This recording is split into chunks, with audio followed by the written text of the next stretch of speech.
Hello, my friend. Today I will tell you another long-forgotten legend. Close your eyes and let the magic transport you to Middle-earth. Our journey begins.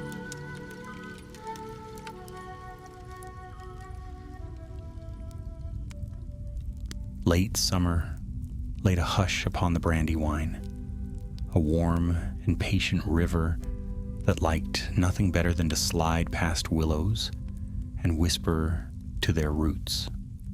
Boats bumped softly at Buckleberry Ferry. Beyond the hedge, the fields drank the last of the long light, and smoke rose straight from kitchen chimneys. It would have been a season for idle talk and second breakfasts had not a fretful rumor gone up and down the lanes. The old mill on the riverside, shut these many years, had begun to turn at night.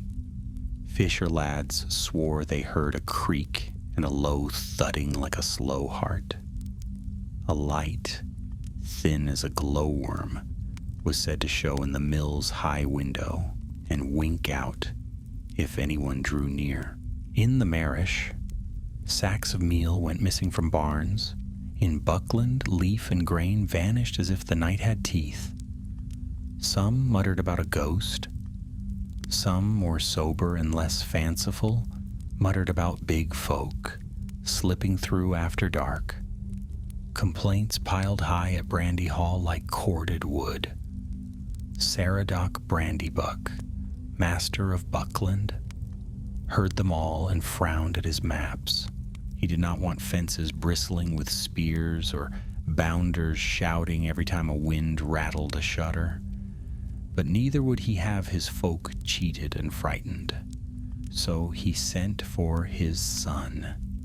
Meriadoc came in with river smell on his clothes and quickness in his eyes.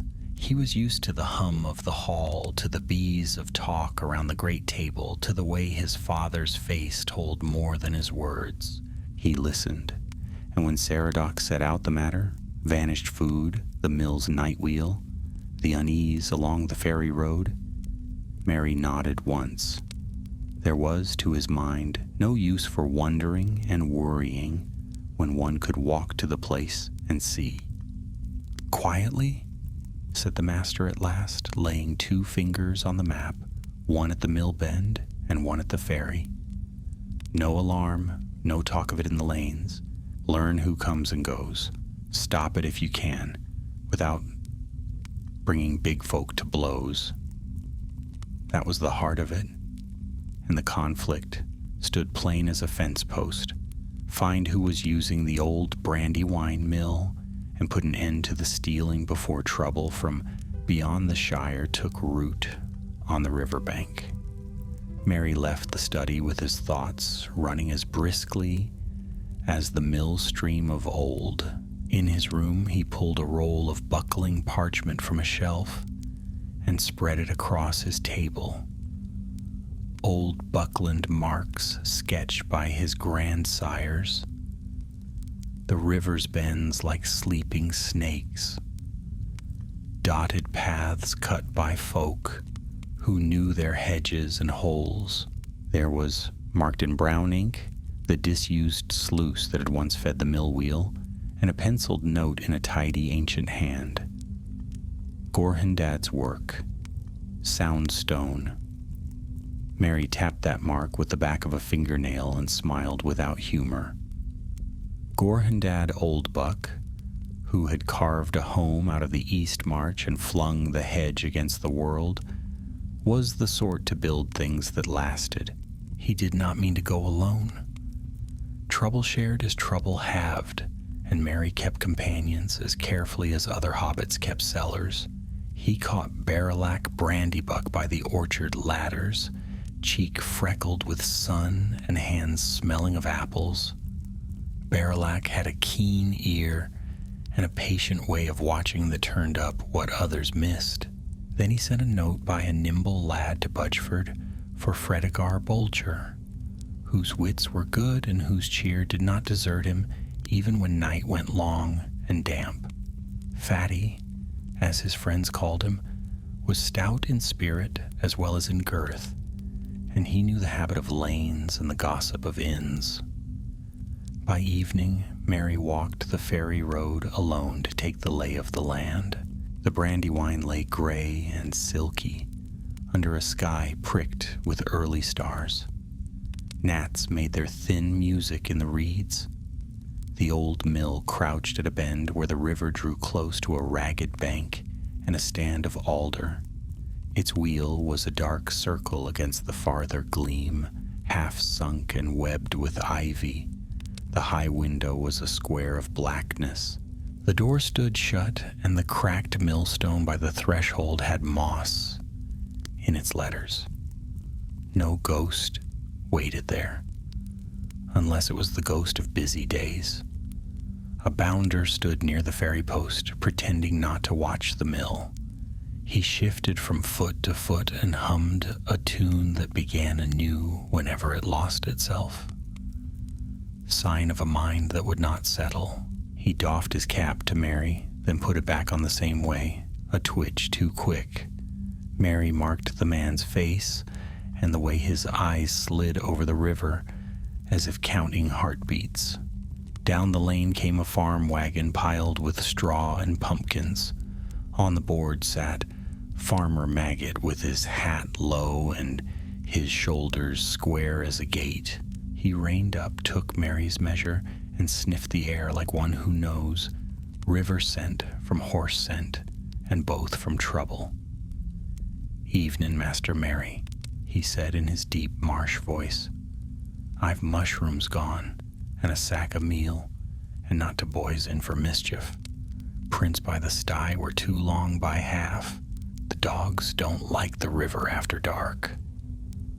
"The river can carry more than boats," Mary answered, which was as close to complaint as he would come. "Lock your granary by night and keep your lantern low." Maggot grunted, as if both of them had spoken enough. He flicked the reins and rolled on, and the pumpkins went away like orange moons. Mary lingered until the east turned smoky, and a wreath of mist lay on the water. He walked to the bank, counting his steps and the distance from door to wheel, from wheel to sluice, from sluice to the hedge shadow where one could crouch unseen. He found, half hidden, the old iron by which the sluice could be raised and lowered, rusted but firm. He was no miller, but he could guess its working. He traced with his fingers a seam in the stones at the mill's side, where damp lay colder than elsewhere, as if the wall kept a chill for company. He pressed his ear to the boards and heard nothing but the river's slow laughter. He might have turned back then, content to fetch his friends and lay a plan over cups and pipe smoke, but the night, which had been soft and quiet as a cat at a hearth, pricked up its ears. Far downstream, past the bend, a pulse went along the water. Not wind, not fish, not the slosh of a lazy boat, but something that kept to a beat, like careful oars. Mary slid into the alder's shade and sank to a knee. The bounder by the post straightened, then slouched in a pantomime of ease. Above the mill door, for a breath's time only, there came and went a bluish wink, as small as a bleached star caught in a bottle and loosed again. A signal, Mary thought, and his mouth went flat. The sound of oars ceased. The river went harmless again, as rivers do when they are hiding mischief. The high window of the mill stayed stubbornly black. Even the gnats seemed to hold their tune. "All right," Mary whispered to the dark, though no one could hear him. "If you are playing at ghosts, then ghosts you shall meet."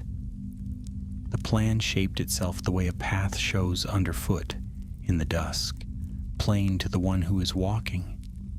He would fetch Barrelac and Fatty before moonrise tomorrow, and they would take the watching in turns. He would speak softly with a bounder he trusted, and not with the one whose cap came off and on like a nervous habit. He would bring a length of stout rope and a lantern shrouded in sackcloth, and he would test the old iron of the sluice to see if Gorhendad's stone kept more secrets than it let out. He rose at last and went home by the ferry road, the river sliding beside him with its old, untroubled face. But behind that face lay a stir, and in the stir a purpose, and in the purpose the very thing he had been set to stop. The next evening the lamps of Brandy Hall glowed like honeycombs upon the hill, and supper was still being cleared away when Mary slipped into the courtyard. The air was sharp with the smell of damp grass and hearth smoke, and the sky above the hedge glimmered with a fat moon rising from the east. Barilak was waiting by the stables, leaning on a post and turning an apple in his hands. He had the patient look of someone who had already guessed what was brewing. "You mean to tell me," he said, as soon as Mary came within earshot, "that the mill isn't empty after all?" Mary gave a brief nod. "Not empty. Not silent either. I heard oars on the river last night, and a light, faint but there, signaling from the mill." Barilak bit into his apple thoughtfully. "That old place? I thought the wheel hadn't turned since my father was small." "Yet it turned," Mary replied, his voice low, "and if we do not find out who is behind it, there will be more than grain and meal gone missing. I've asked Fatty to join us. He knows the inns, the roads, the tongues that wag. If big folk are creeping into Buckland at night, Fatty will have heard some whisper of it."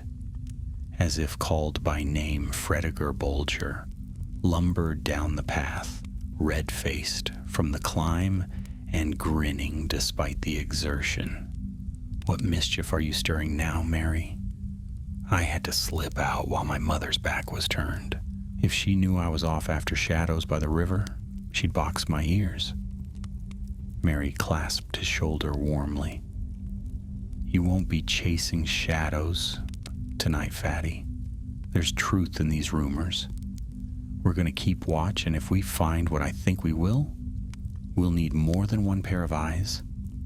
Fatty's grin faded, though his curiosity did not. "Then let us to it, before my stomach convinces me I'd rather have stayed by the fire." The three set off together along the lane toward the ferry.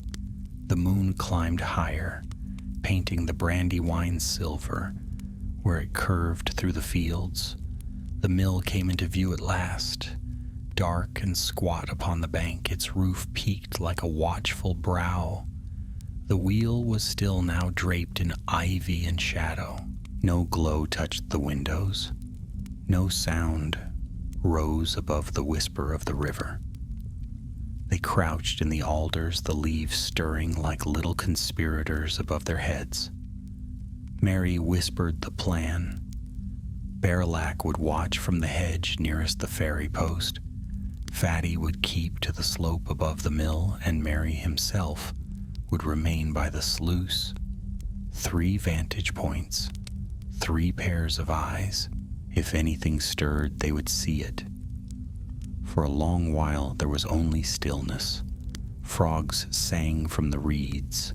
An owl hooted across the river, and the soft plop of a fish broke the surface now and again. Fatty shifted once or twice, muttering about damp trousers, but otherwise they waited in silence. Then, at the turning of midnight, Barilak gave a sharp hiss. Mary lifted his head and saw what his cousin had spied, a pinpoint of blue light in the high window, faint as starlight, but undeniably there. It glimmered once, twice, thrice, then vanished. Moments later, the steady dip of oars reached their ears. A black shape slid around the bend, low to the water. It was no fisherman's coracle nor farmer's skiff, but a long, narrow boat with 2 figures bending over the oars. Another sat at the stern, cloaked and hunched, as though watching the shore. The boat glided toward the mill. To Mary's astonishment, the wall itself seemed to open, a dark slit at the base, low by the waterline. The boat slid through without pause, and the stone mouth closed again, leaving only ripples behind. Barilak crept back to Mary's side, eyes wide.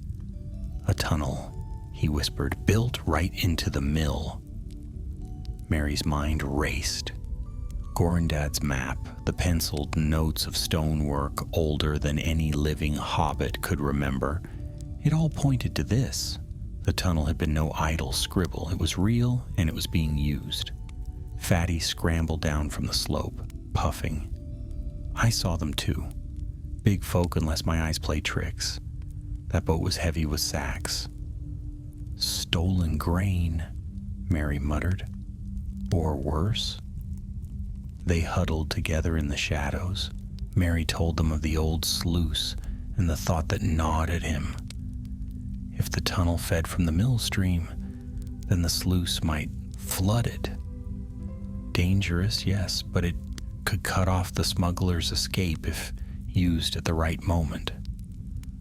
"We'll need proof before we act," Barilak said firmly. "Saradoc will want more than tales of boats in the night." "We should catch them at it. And if we're caught first," Fatty asked nervously. "Then we'll run faster than they can row," Mary said, though he did not smile. They agreed to return the following night with rope, lanterns, and stout hearts. Tonight they had learned enough. The mill was no longer deserted, but a secret dock for smugglers, and perhaps worse. As they made their way back toward Brandy Hall, they passed the ferry post. The bounder who had stood there the previous night was gone. In his place lounged another, one Mary knew by name, Hending, a broad-shouldered hobbit with a keen eye. "You're out late, Master Mary," Hending said mildly, though his gaze flicked toward the mill. "Strange goings-on down there, eh?" Mary studied him a moment. Hending's tone was steady, but he asked no questions, offered no complaint, and that in itself was telling. Was he suspicious or merely cautious? Mary filed it away in his mind, deciding to keep watch not only on the mill, but on the bounders themselves. At last, they reached the hall and parted quietly, each carrying the weight of the secret on his shoulders. The corridors were hushed, the lanterns dimmed, yet Mary could not sleep. He lay awake, staring at the beams above, thinking of the tunnel and the boat, of the faint blue light and the ripple that vanished into stone. Somewhere a fox barked in the night. The Brandywine flowed on, silent and silver, as if it held its own counsel. But Mary knew better now. The river carried secrets, and unless he and his friends were swift, those secrets would swallow Buckland whole. The next day dawned with pale mist clinging to the fields. Mary met Barilak and Fatty by the orchard, their faces drawn but determined. They spoke little over breakfast, though Saradoc noticed their restlessness.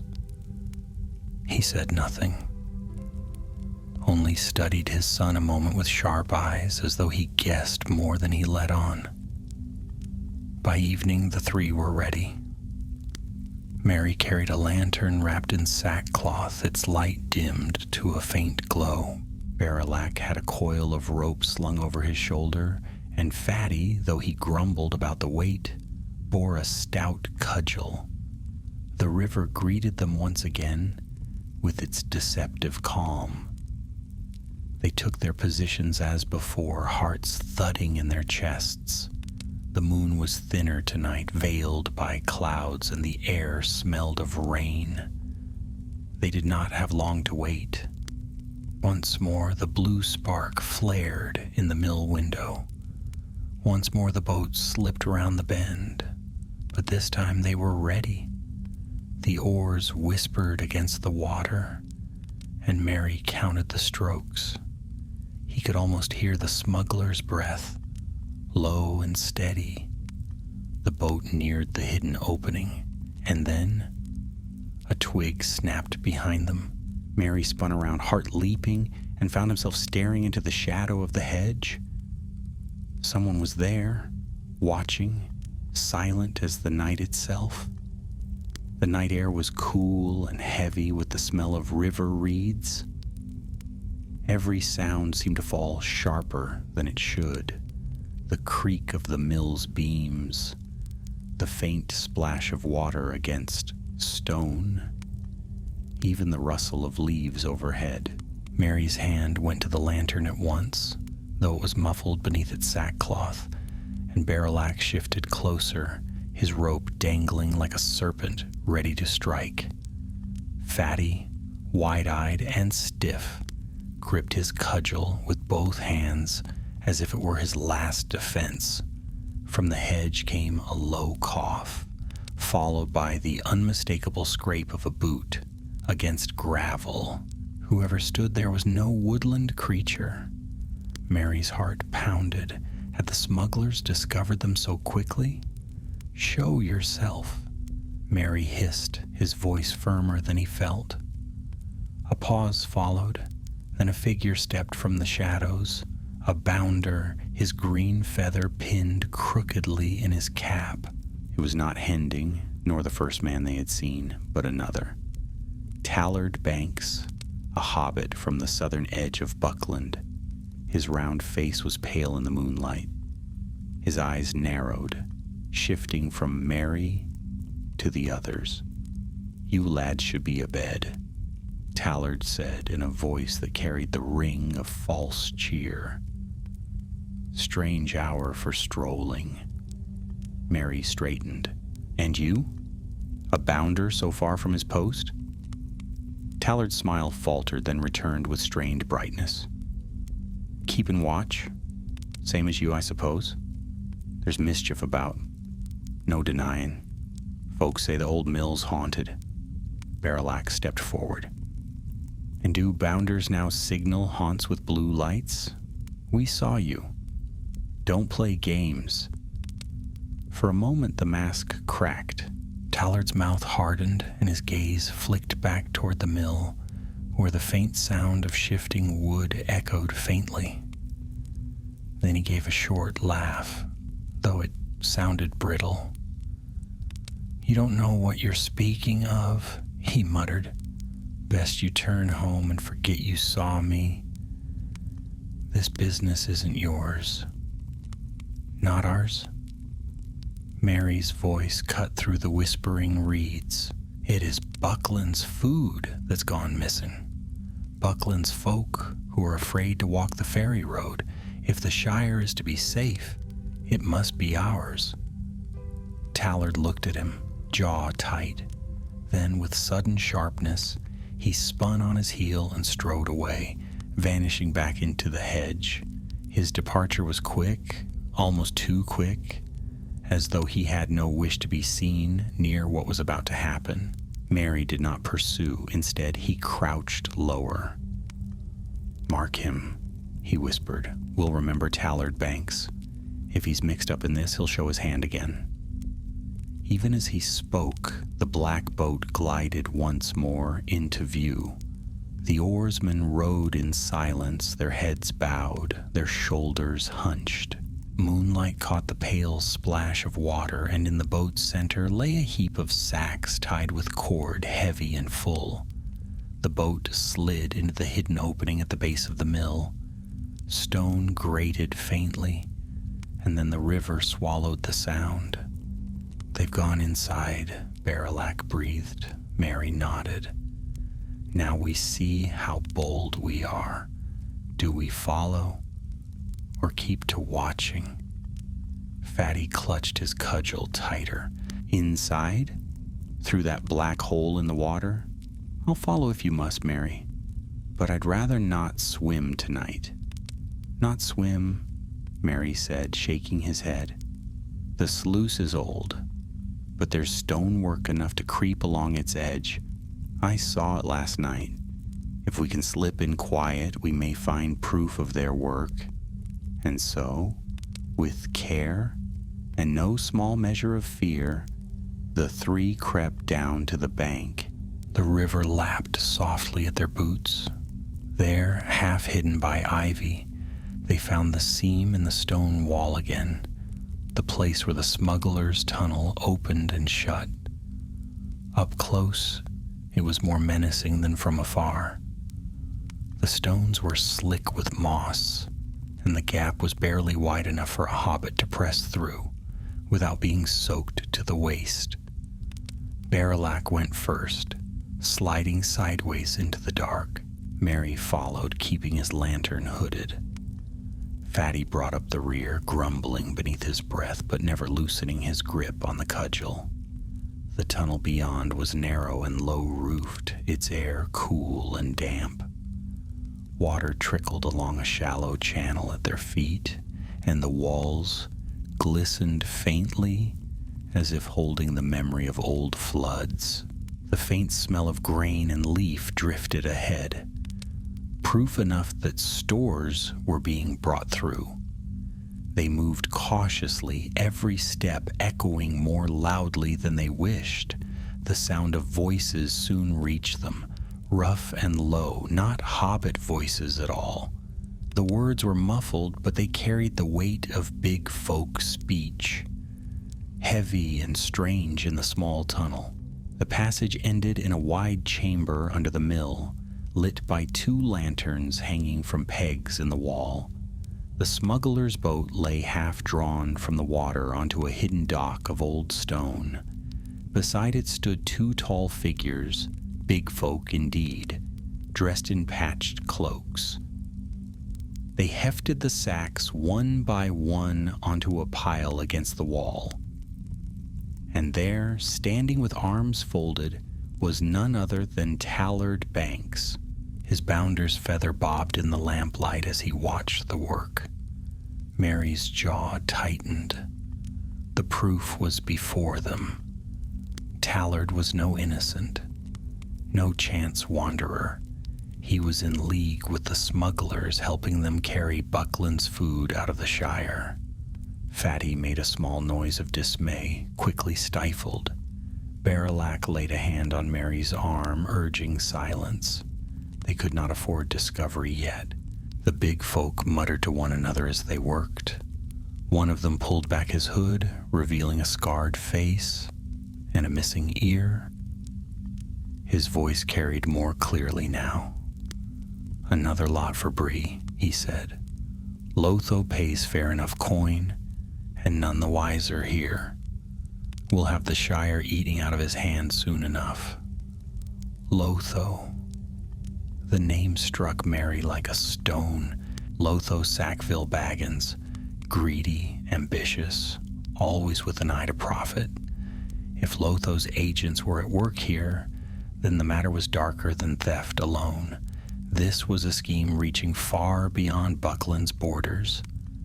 Tallard answered quietly, though his voice trembled. "Keep the boat small, or the master will hear. Already folk are whispering." The scarred man laughed. "Let them whisper. By the time they stir, it'll be too late." Mary felt his blood run hot. He wanted nothing more than to leap from the shadows, to cry out against this betrayal. But the sight of the big folks' broad shoulders and heavy boots reminded him of his father's warning.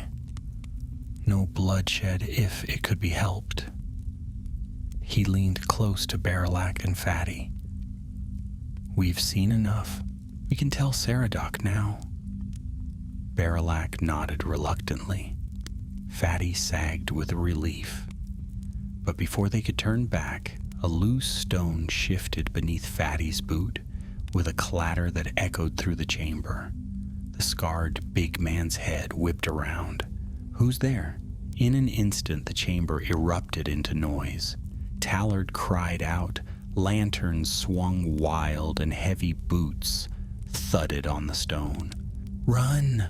Mary hissed. They fled down the tunnel, the sound of pursuit pounding behind them.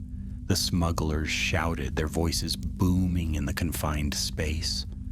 Water splashed as they gave chase. The three hobbits scrambled toward the opening, hearts racing, breaths sharp in their throats. Mary reached the sluice first. With frantic hands, he grabbed the old iron lever. It groaned, but did not give. Behind them, the glow of lanterns grew brighter. "Help me!" Mary cried. Baralac and Fatty seized the lever too, straining with all their weight. With a shriek of rust and stone, the sluice shifted, then slammed down. A rush of water burst into the channel, roaring past their legs. The smugglers shouted in alarm. The tunnel filled with the spray of rising water. "Out! Now!" Mary gasped. They plunged through the ivy-shrouded opening just as the torrent surged. The river swallowed their legs, dragging at them, but they clawed their way to the bank, gasping and soaked. Behind them, the hidden mouth of the tunnel boiled with churning water. The smugglers' shouts echoed once more, then were drowned in the roar. Mary hauled himself onto the grass, chest heaving. Baralac flopped beside him, drenched to the skin. Fatty, wheezing and dripping, still clutched his cudgel. For a long moment they lay there, stunned by their escape. The moon sailed calmly above, as if nothing had happened at all. The Brandywine flowed on, smooth and silver, hiding its secrets once again. At last Mary sat up, hair plastered to his brow. "We have them now," he said fiercely. "Tallard, the big folk, and Lotho's hand in it. Father must know." But even as he spoke, a cold thought crept into his mind. Had the smugglers drowned in the sluice, or had they found some way to flee? The river gave no answer. Only the rustle of the reeds and the faint call of a night bird across the fields broke the silence. Morning came pale and uneasy over Buckland. A thin mist lay across the meadows, clinging to hedgerows and dripping from the apple boughs. The Brandywine rolled on in silence, hiding all trace of the night's terror beneath its broad, calm surface. Yet Mary, Baralac, and Fatty knew well enough that the river kept secrets, and none of them felt comfort in its calm. They returned to Brandy Hall soaked and weary, slipping in through a side door while the rest of the household still slept. They changed their sodden clothes for dry ones and met again in Mary's chamber, huddled round a small fire that hissed and spat as if echoing their nerves. Baralac sat hunched forward, his hands rubbing the steam from his damp hair. "They'll not forget last night," he muttered. "If those big folk live through the sluice, they'll be hunting us now. And if they drowned..." He swallowed and did not finish the thought. Fatty's face was pale. "I don't care if they drowned or not. I don't like it, Mary. We're hobbits, not bounders, and certainly not warriors. What business have we meddling with smugglers and big folk?" Mary turned to him sharply. "Because it is our land, Fatty. Our fields, our barns, our food, they're stealing. If we sit by and do nothing, the Shire will suffer for it. And it isn't just stealing. You heard what they said. Lotho Sackville Baggins is behind this. He means to tighten his grip on the Shire, and Buckland is his doorway. Would you have us turn our backs?" Fatty shifted uneasily, but he did not argue. Mary stood pacing the small room. "We must go to Father. He needs to hear it from us. We saw Tallard Banks with our own eyes, standing in that chamber. He's the signaler, the traitor. With proof of his treachery, Father can act without fear of raising false alarm. Barilak frowned. But we have no proof. Not yet. Only our word against his, and Tallard will swear blind he was never near that mill. If he's cunning enough to trick the Bounders, he'll wriggle free of Saradoc's questions. That is true, Mary admitted reluctantly, but Father trusts us. He will believe. The three lingered a moment longer in silence. The fire burned low. At last, Mary squared his shoulders. Come, we cannot delay. Father will be in the study by now. They found Saradoc Brandybuck, bent over a map of the Brandywine Valley, a quill in one hand and a mug of steaming tea in the other. His face was lined with worry, though he looked up at their entrance with a trace of relief. You've been out at nights, he said at once, his sharp eyes narrowing. I can see it in your faces. Well? Out with it, Mary. What have you found? So Mary told him everything. The boat, the tunnel beneath the mill, the big folk carrying sacks, Tallard Banks and their company, and Lotho's name spoken aloud among them. He spoke swiftly with fire in his words, while Barilak added his clear-eyed observations, and Fatty, though nervous, confirmed the tale. When they had finished, Saradoc sat very still. The only sound in the study was the crackle of the hearth and the faint scratching of the river outside. At length, the master of Buckland set down his quill. Lotho Sackville Baggins, he said grimly. I might have guessed. He's been buying mills and leaf rights all across the South Farthing. It seems he's widened his nets further than I thought. Mary leaned forward. We must act, Father. Seal the tunnel. Arrest Tallard. Drive the big folk out before they come again. But Saradoc raised a hand. Steady. I believe you, Mary. I do.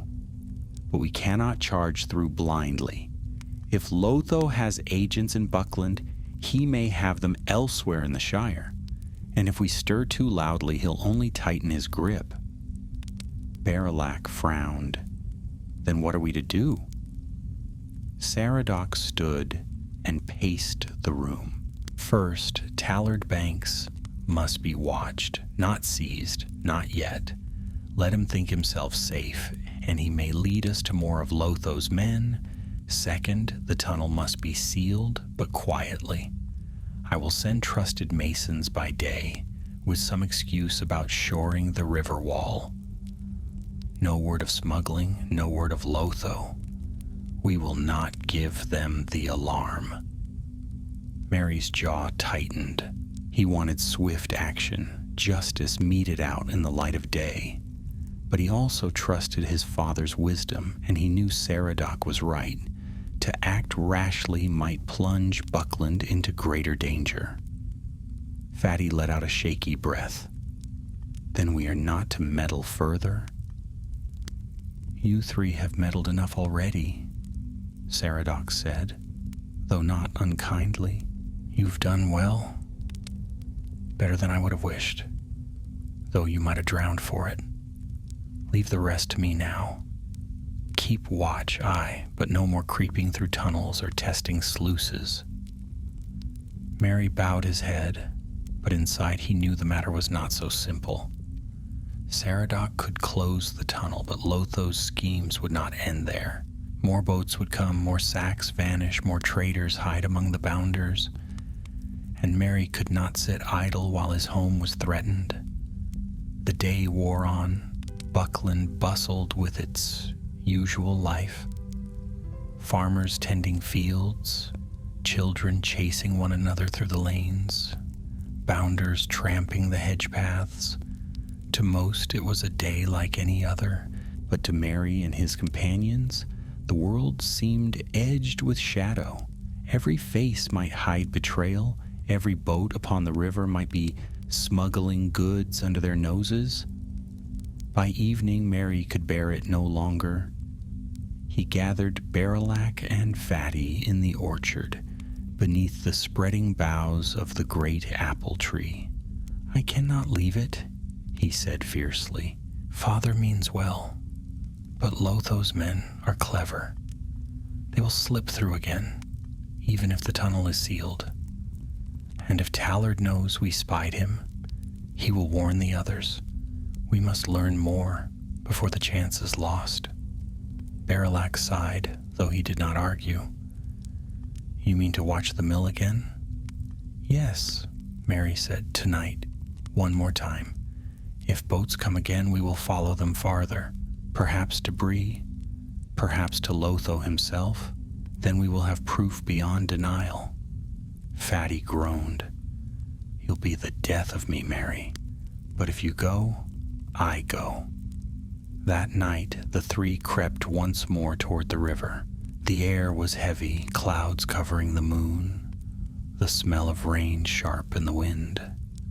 They took their places as before, though their nerves were raw from the memory of their narrow escape. Hours passed in silence. The mill loomed dark, its windows blank, its wheels still. The Brandywine murmured softly, carrying reeds and twigs upon its broad back. No boat came. Merry was about to whisper that perhaps the smugglers had fled when Barrelac caught his arm. "Look," he breathed. A faint glow, yellow this time, not blue, flickered in the high window. Then, without a sound, a shape moved near the ferry post. It was Tallard Banks. He glanced up and down the lane, then raised his arm and swung a lantern thrice in the air. A signal, clear and bold. Mary's heart leapt. The smugglers had not fled. They were still here, still daring to creep through Buckland under cover of night. The water stirred. A boat emerged, larger than before, its prow cutting the river smooth. 4 big folk bent to the oars, and in the stern sat a 5th figure, cloaked and hooded, his posture straighter, his bearing sharper than the others. Even at a distance, Merry felt a chill. This was no common smuggler. The boat glided toward the hidden tunnel. Tallard lowered his lantern, then vanished into the shadows. The stone seam opened once again, swallowing the boat whole. Merry gripped Barrelac's arm. "Do you see? They're not finished. This goes deeper than we thought." Barrelac's eyes were grave. "And that man in the stern, whoever he is no simple thief." Fatty shivered. "If Lotho himself is there," Merry shook his head, "Lotho would not come so far. But one of his lieutenants, perhaps." He straightened, his decision made. "We follow. If danger comes, we retreat. But we must know more." And so, hearts pounding, the 3 hobbits slipped once more toward the mill, toward the tunnel, and toward the growing darkness that threatened to spread from the Brandywine into the very heart of the Shire. The tunnel seemed darker than before, as if the very stones remembered their trespass. Water whispered at their ankles, cold and swift, and the smell of damp earth filled their noses. Merry led the way, his lantern hidden beneath its sackcloth. Once more, the faint glow spilling over the slick stones. Barrelac followed close, rope slung across his chest, and Fatty trudged, last of all, his cudgel knocking the wall with every nervous step. The echoes of voices carried from deeper within. This time there were more than before. Gruff tones of big folk, low and deliberate, and one sharper, more commanding voice that rose above the rest. The hobbits moved with painstaking care, pausing often, ears straining. They could not risk discovery again, not with the memory of the chase and the sluice still burning in their minds. The tunnel widened once more into the chamber beneath the mill. The lanterns blazed brighter tonight, casting long shadows against the damp stone. The boat had been hauled half onto the hidden dock, its prow dripping with river water. 5 big folk stood about it, tall as trees to hobbit eyes, their cloaks hanging heavy, their hands rough as spades. And with them was the cloaked figure from the stern. He had cast back his hood now, and the hobbits saw a pale face with sharp features and narrow eyes that glinted cruelly in the light. His hair was dark, slicked flat to his head, and his cloak was trimmed at the edges with a strip of finer cloth than the others wore. This was no mere river hand. This was a leader. Tallard Banks stood near him, his cap clutched in his hands, looking as pale as a turnip left too long in the cellar. The traitor Bounder's voice trembled as he spoke. "I've done as you asked, sir," Tallard muttered. "The lights, the signals, all without notice. None suspect me, but..." He glanced nervously at the tunnel's shadows, his eyes sweeping dangerously close to where Mary and the others crouched unseen. "But folk are whispering. The master grows uneasy. If this continues, he may send Bounders to guard the mill itself." The pale-faced man gave a thin smile, his teeth white against the lamplight. "Let him send them. We have Bounders enough in our pay already. And if Saradoc Brandybuck presses too far, he'll find himself tangled in more trouble than he dares stir." Merry clenched his fists. So it was true. Lotho's reach had already wormed its way into the Shire's own protectors. The pale man turned toward the sacks piled high against the wall. He tapped one with the toe of his boot. "Fine grain. The leaf is good, too. Bree pays well, and Lotho pays better. The Shire grows fat on its stores, and we shall be the ones to carve it thinner." One of the big folk gave a gruff chuckle. Easy pickings, these little folk. No blades raised, no arrows shot. Just open barns and soft fences. Makes a man wonder why no one thought of it sooner. At this, Tallard flinched, but he said nothing. The pale man's eyes glittered. "Do not grow careless. Hobbits are soft, but they are not blind. Some already suspect. A boat nearly met disaster here only nights ago." He cast a glance at the sluice gate, where dried streaks of mud still marked the stone. An accident, perhaps. Or perhaps someone meddled. Mary's breath caught. The man knew. He could feel Barrelac tense beside him, and Fatty's hand tightened on his cudgel. If they were discovered now, there would be no sluice to save them. The pale man continued, his voice silky and cold. "Still, our work goes on. Another boat will come tomorrow, and more after that. Lotho grows impatient, and I do not care to test his temper. The Shire will feed his coffers, whether its folk will it or no." At the mention of Lotho again, Mary's stomach churned. He had always disliked the Sackville Bagginses, their sly greed and sour tempers. But this was worse than petty quarrels over Bag End. This was betrayal, a noose tightening around the Shire itself. The big folks set to work hauling the sacks once more, stacking them with practiced ease. The pale man oversaw the work with cold precision, his narrow eyes darting often to the tunnel as though he sensed unseen watchers. Mary dared not linger longer. He touched Barrelac's sleeve, then Fatty's, and gestured silently toward the tunnel mouth. They crept back the way they had come, feet slipping on wet stone, breaths held tight. The voices behind them echoed dimmer and dimmer, until at last they reached the ivy-shrouded opening and the fresh night air. They did not speak until they were crouched among the alders again, hearts racing, faces pale in the moonlight. "Well," Fatty whispered hoarsely, "that settles it. If we didn't have proof before, we do now." "Proof enough for Father," Barilak agreed grimly, "and more than enough to show that Lotho's shadow stretches further than we feared." Mary's jaw was set, his eyes fierce, but still not enough. "Father may close the tunnel, but Lotho's men will only open another. And if more bounders are bought, oh, who will we trust to guard the hedge? No, this must be brought beyond Buckland, to Hobbiton, to the Tane, even to Gandalf himself if he can be found. Someone must know what Lotho is doing." Fatty shivered. "Gandalf? Do you mean to stir wizards into this, Mary? It seems dark enough without."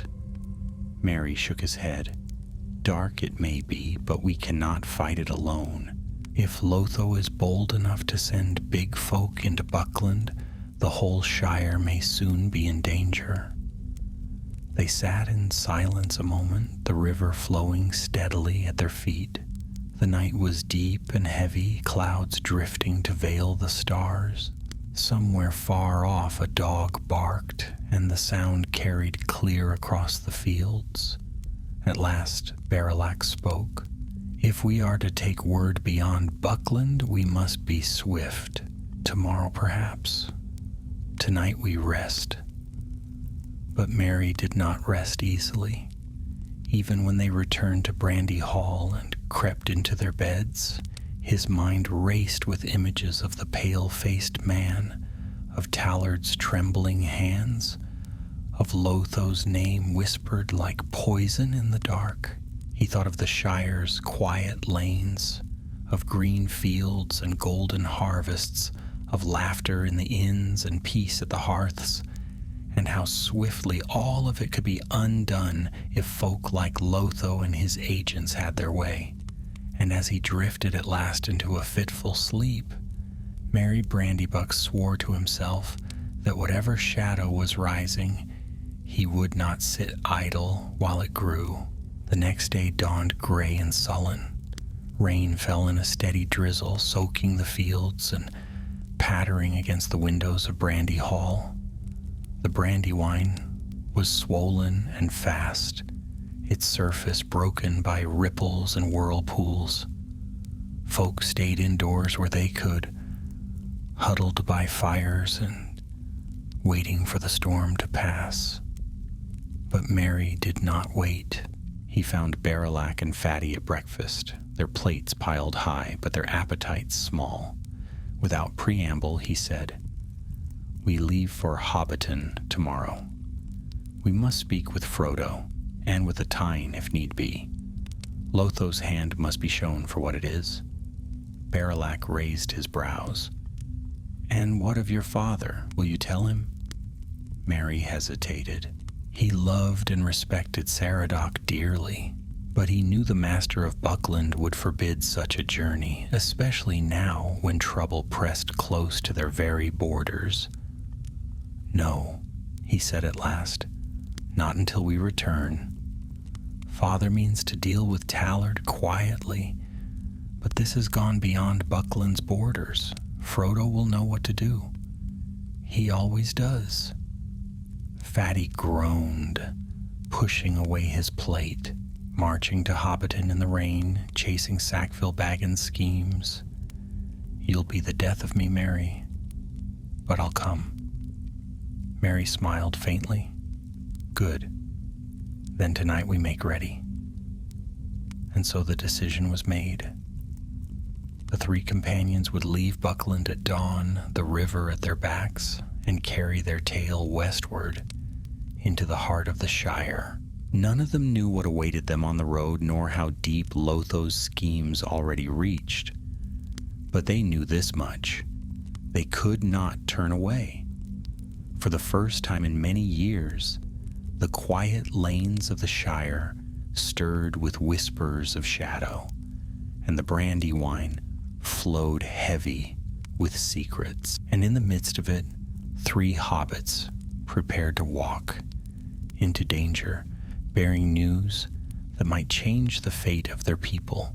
The rain cleared before dawn, though the air was still heavy with dampness, and the grass bowed beneath beads of water that sparkled faintly in the faint light. Brandy Hall stirred sleepily, its many chimneys trailing pale smoke into the morning.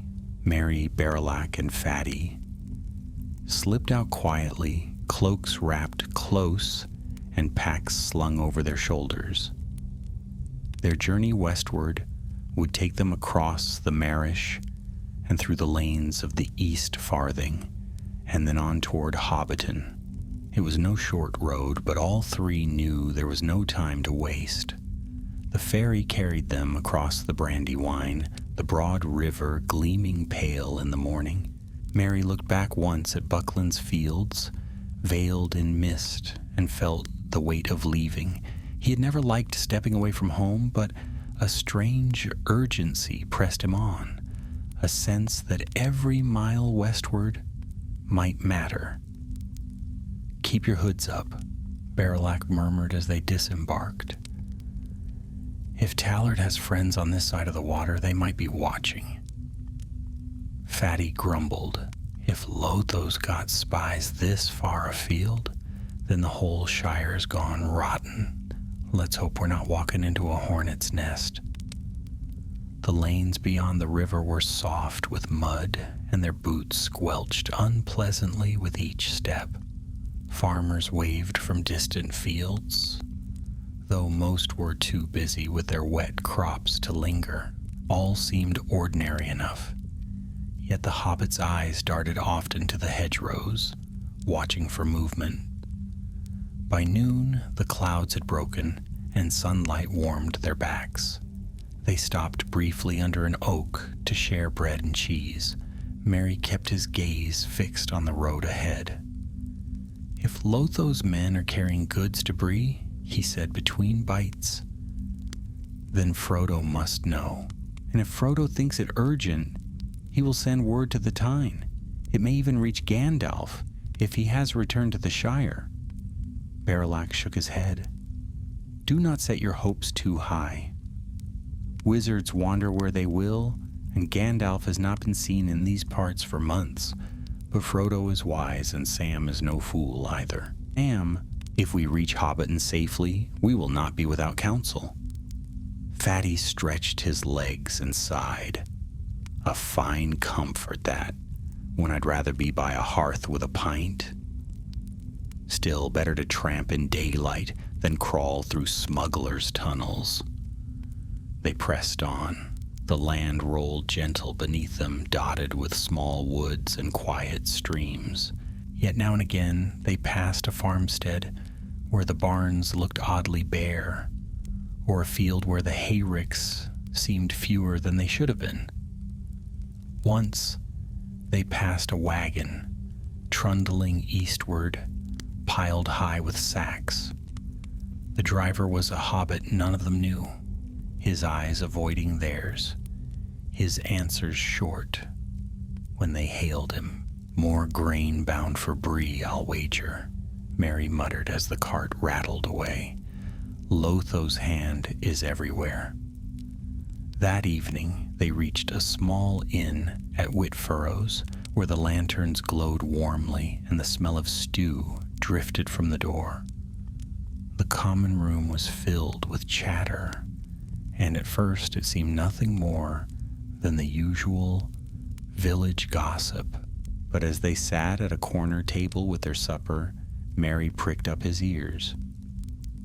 "Another storehouse emptied in Frogmorton," a farmer was saying. "Whole cartloads gone, and no sign of who took them." "And Bounder's doing naught about it," another replied sourly. "They say Lotho's paying them more than the Tyne himself." Mary's stomach twisted. Here was the proof of what they already suspected. Lotho's reach was no longer confined to Buckland. His shadow spread across the east farthing and likely beyond. Bearlac caught his eye and leaned close. "Do you hear? It is worse than we thought. The Shire is being hollowed from within." "We must reach Hobbiton all the quicker," Mary whispered. They rose early the next morning and set out again. The lanes grew busier now, with wagons creaking westward and drovers herding sheep along the verges. Yet more than once they noticed unfamiliar faces, hobbits with hard expressions, their eyes too sharp, their speech curt. They carried themselves less like farmers and more like watchmen. Fatty muttered uneasily whenever they passed. At mid-afternoon, the road bent through a copse of trees, and there, standing squarely across the path, were two such hobbits. Both wore bounder feathers in their caps, but their boots were caked with mud, not from patrolling hedges, but from long road marches. One raised a hand. "Whereaway, travelers?" he asked, his tone more demanding than friendly. Mary felt Bearlac stiffen at his side. He forced a smile. "We're bound for Hobbiton, visiting kin. A fine day for walking, is it not?" The bounder studied him a moment, then exchanged a glance with his companion. "Hobbiton, is it? A long road for lads so young. See you cause no trouble. Lotho Baggins keeps a sharp eye on things now." At the name, Fatty nearly dropped his pack. Mary nudged him sharply and forced a laugh. "Lotho Baggins? We've no business with him. Only family matters." The bounder's eyes lingered a moment longer, then he waved them on. "Mind your steps, then. The roads are not so safe as they once were." They hurried past, hearts thudding. Once out of earshot, Bearlac muttered, "Bounders indeed, more like Lotho's bullies." Mary nodded grimly.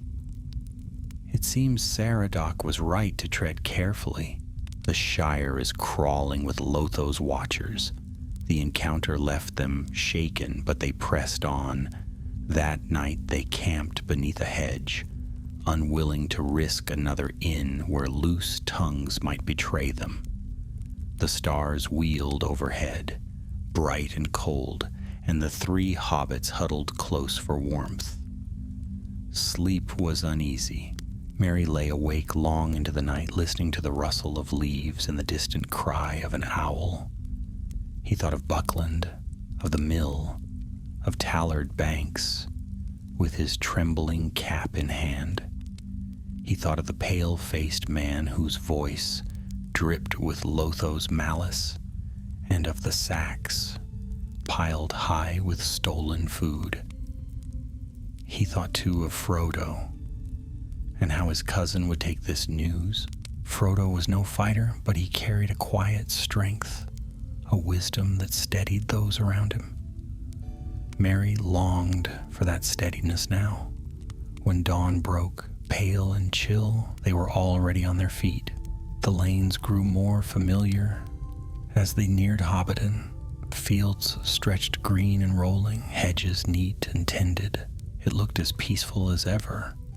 But to Mary's eyes, the peace felt thinner now, fragile, as if a single push might shatter it.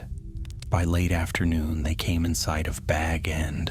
Its round green door gleamed upon the hill, the gardens bright with late summer flowers. Smoke curled cheerfully from the chimney. To any passer-by, it looked the very picture of hobbit comfort, but to Mary, Bearlac, and Fatty, it was a beacon of hope, the one place where they might find counsel and safety. Mary felt his heart lift as they climbed the path. He knocked firmly upon the door.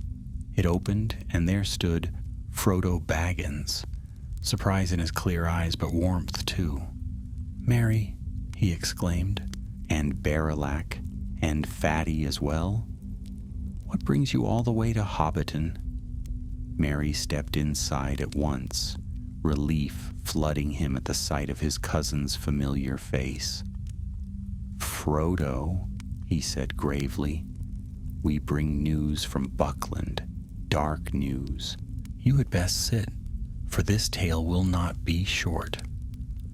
And so, at last, in the snug kitchen of Bag End, with tea steaming on the table and the afternoon sun slanting through the round windows, the story of the old Brandywine mill, the smugglers, and Lotho's schemes was told anew. Frodo listened in silence, his face growing more grave with every word, until at last he set down his cup with a trembling hand.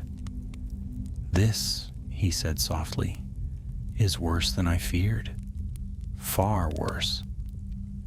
And in that moment, the hobbits knew their journey westward had only just begun, and that the shadow over the Shire was darker than any of them had dreamed.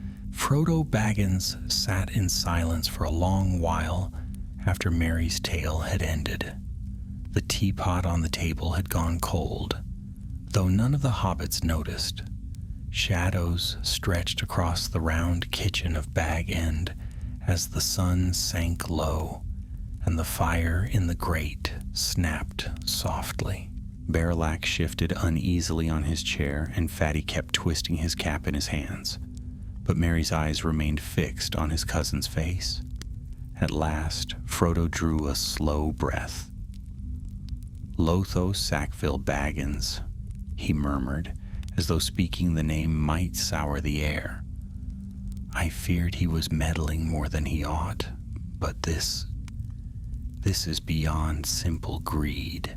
To bring big folk into the Shire, to bribe bounders, to smuggle food out of Buckland. That is treachery," Merry nodded fiercely. "And we saw it with our own eyes, Frodo. Tallard Banks was there, a bounder bought and sold. The big folk spoke of Lotho openly, and one, some kind of captain, pale-faced and cruel, said more boats would come. They mean to bleed the Shire until nothing is left." Frodo's expression darkened. "I cannot say I am surprised. Lotho has been buying mills, farms, and leaf rights across the South Farthing these past months. At first it seemed mere ambition, but his hand stretches far wider than anyone guessed. And to think he dares meddle in Buckland as well." He trailed off, his eyes troubled. Fatty leaned forward, lowering his voice though no one else was near. "What are we to do, Frodo? We can't fight big folk, and we can't trust the bounders. If Lotho's men are watching the roads, even our journey here may already be known." Frodo drummed his fingers against the tabletop. His gaze moved from one hobbit to the next, resting finally on Merry. "You were right to come. The Tyne must be told, and the mayor as well. They may not believe it at once, but they must hear. And," he hesitated, as though weighing his words, "if Gandalf returns, he too must know. This has the stink of something larger than mere hobbit quarrels." Merry leaned closer. "So we go to Tuckborough, to the Tyne?" "Not yet," Frodo said. "You've risked enough already. I will speak with Sam first, and then with others I trust. We must tread carefully. If Lotho has eyes and ears everywhere, a wrong word may ruin us all." Just then, there was a knock at the round front door. All four hobbits started, Fatty nearly spilling his teacup. Frodo rose swiftly, his brow furrowed. He opened the door to reveal Sam Gamgee, lantern in hand, his sturdy frame outlined against the dusk. "Evening, Mr. Frodo," Sam said cheerfully, then blinked as he saw the company behind. "Merry, and Master Bearlac, and Mr. Fredegar. Well, there's a sight. What brings you so far from Buckland?" Frodo beckoned him in at once. "It comes, Sam. You must hear this." And so the tale was told again, with Sam listening intently, his honest face growing grave. When Mary spoke of the big folk in the tunnel, Sam's fists clenched. When Barrelak described Tallard's lantern signals, Sam shook his head in anger. And when Frodo named Lotho as the hand behind it all, Sam's eyes flashed. That Sackville Baggins has been poking his nose where it don't belong for years, Sam muttered. But this is too much, Mr. Frodo. Bringing big folk into the Shire, stealing food right from folks' mouths. It won't do. It just won't do. No, Frodo agreed quietly. It will not. The hobbits spoke long into the evening, the fire burning low. Mary urged swift action, riding at once to Tuckborough, raising the alarm, but Frodo counseled patience. If we rush in with only tales and no hard proof, the Tane may hesitate, and Lotho will laugh, knowing we cannot catch him in the act. We must find a way to show his treachery clear as daylight. Barrelak frowned. And how are we to do that? We cannot drag the big folk to Tuckborough in chains. No, Frodo admitted. But perhaps we can catch them with their stolen goods. If they are carrying food west to Bree, then somewhere along the road there must be a storehouse, a place where the sacks are hidden before they are sold. If we find it, the proof will be plain. Mary's heart leapt. Then we must search. We can ride out tomorrow, follow the lanes westward until we find where the trail leads. But Sam raised a cautioning hand. Best be careful, Mr. Merry. If Lotho's men are guarding such a place, they won't take kindly to nosy hobbits poking about, and big folk aren't fond of letting go once they've caught hold. Sam is right, Frodo said. We must be wary, but still we cannot do nothing. The Shire depends on it. So it was decided. The next day they would set out together, Frodo, Merry, Barrelak, Fatty, and Sam, to search for signs of Lotho's hidden stores. When at last the company retired for the night, Merry lay awake in the snug guest room staring at the round ceiling above. Despite his weariness, sleep came only slowly. He thought of Buckland's green fields, of Saradoc's stern face, of the pale man with the cruel eyes. He thought too of Frodo's quiet resolve, and he felt a flicker of hope. If anyone could stand against Lotho's schemes, it was Frodo. Dawn broke fair, the sky clear after the storm. The hobbits set out along the Bywater road, packs light but hearts heavy. The lane wound between hedges bright with berries, past fields where farmers were already at work. To any passerby, they looked like nothing more than a group of friends on a ramble. But in truth, every step carried them deeper into danger. They walked west through Bywater, pausing only briefly at the Green Dragon, where Sam exchanged a few words with the innkeeper.